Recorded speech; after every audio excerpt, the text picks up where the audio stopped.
so many times I hear from parents who have gone to the school district for perhaps months or in some cases years, being very concerned about their child and that they feel there's something going on where they perhaps might need to be in special education. Right. And so they'll call an IEP team meeting, an individualized education program meeting, to say to the school team, I really suspect my child has a disability and I'd like him to or her to be evaluated. And the response from the school team often is, your child is too smart for special education. This is What do we do, Jen? What's the response? I hate this one. I hate this phrase. It makes me so angry because there is no requirement at all that a person not be intelligent in order to receive special education services. It's such a throwback to older times where people had this view of special education. That's not at all what special education is about. Many, many, many of my clients are in fact quite gifted, very intelligent people. Special education has nothing to do with intelligence. For some students, there may be a cognitive deficit in addition to other deficits, but that is not the trigger for special education services. And the federal law says that education in terms of special education is not just academic support, but it's also functional and adaptive skills. So for some families, they don't even get as far as the IEP meeting. They ask for the meeting and they're told they can't even have the meeting because of the fact that the child's too smart for it. That's absolutely untrue. It is not what the law says. It is not what the law provides. And I can give you any number of examples of clients that I represent all of the time who are extremely bright and who require a tremendous amount of support. So students with emotional disabilities. So, you have a teenager with bipolar disorder who's in and out of the hospital all the time. That is adversely impacting their education.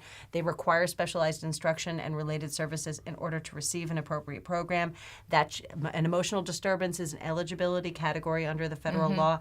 That child may have an IQ in the 140s. And be getting straight A's. And maybe getting straight A's, which is a whole other conversation about grades. But it has nothing to do with intelligence. So we're here to say, what do you say when your team says? Well, there's a lot of things you could say. But one response could be, it's my understanding that there are a number of eligibility categories, and you should be prepared to go through them all. Because you should, I would hope, have an idea of which category you think your child might qualify for. But maybe something along the lines of, what eligibility category do you think I want him identified as that makes you think that he's too smart for it?